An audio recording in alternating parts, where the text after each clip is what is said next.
Poirier à l'intérieur, Kennedy à bas de corridor numéro 3 et Léger dans le corridor 4. Et voyez l'accélération du last minute again. Et à l'extérieur, le Supernova qui vient prendre la première position, là, mais Kennedy qui a un corridor avantageux. On dit que c'est un bon départ pour tous les pilotes. Et quel départ pour Yannick Léger! Et Poirier qui vient de rattraper la mêlée là, avec son corridor intérieur. Et troisième. Et on surveille l'accélération de l'embarcation numéro 8. Là. Kennedy, beaucoup de puissance. Poirier qui le talonne et qui va même le devancer à l'entrée du virage numéro 2. Quelle bagarre à 3 alors que Pagé-Morin abandonne. Sur le droit du retour. Et là, on complète le premier tour. Poirier en 49 secondes. Là, il est tout juste devant Kennedy qui est vraiment derrière lui, là, le ponton dans le patin arrière. Et Yannick Léger qui ne lâche pas prise. Là, il est tout juste derrière Brandon Kennedy. On se bagarre pour la deuxième. Et Pagé-Morin qui a reparti son embarcation.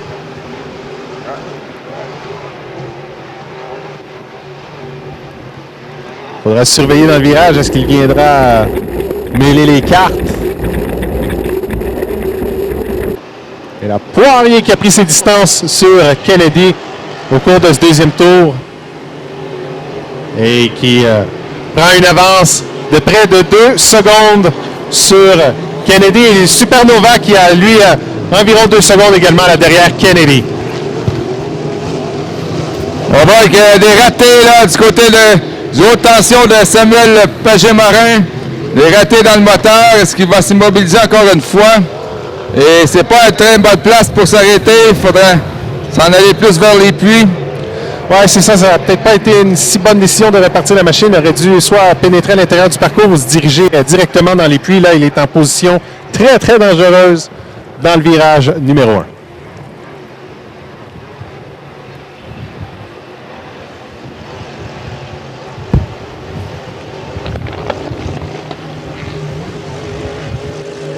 Et Poirier toujours bon premier et qui augmente et conforte son avance sur Kennedy. Donc, on indique le drapeau jaune afin de faire en sorte qu'on soit avisé là qu'il y a un bateau dans une position dangereuse. C'est le cas de Samuel Pagé-Morin, mais je pense que il ne devrait pas avoir de problème. Et là, Eric, les positions semblent bien établies. Là. Il y a beaucoup d'écart entre le premier et le deuxième, ainsi que Brandon Kennedy et Yannick Léger. On a été serré pendant 2 tours. Et là, c'est Poirier qui impose sa domination. Oui, c'est ça. Finalement, après le premier tour, les positions, on les a conservées. Dommage pour Abbott, on n'a jamais vraiment été dans le coup. Et Poirier, lui, qui conforte son avance sur Kennedy, qui là, il va d'une poussée là, au début du dernier tour. Et Léger, qui lui est bon troisième. Et ces pilotes ne sont pas vraiment impliqués dans la course au championnat. Sauf Poirier, mais on est à 39 points, donc le retard est quand même considérable. Mathématiquement, les chances sont là, mais le retard est quand même important. Et Poirier qui aimerait ça, à tout le moins, finir troisième au High Point. Et là, Kennedy s'est approché un peu. Il faudra surveiller la fin de course, Denis, alors qu'on entre dans le virage numéro 2.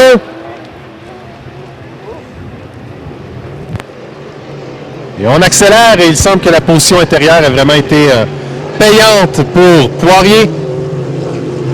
Qui avance Kennedy? Supernova, Yannick Léger, troisième. Et Jonathan Abbott qui lui va compléter son tour sera quatrième. Et en 4 minutes 12, bien, c'est le temps identique à ce que Hansberry avait fait. Donc, on est quand même 12 secondes plus lent que ce que le Dog nous a offert ce matin. Surprenant. On a vu les vents s'élever, mais vraiment un écart aussi considérable pour des embarcations similaires. C'est très surprenant. Oui, le Dog qui est notre plus rapide jusqu'à maintenant. Il fait les 5 tours en 4 minutes seulement. Et Les deux autres vainqueurs, c'est ça, qui ont été 12.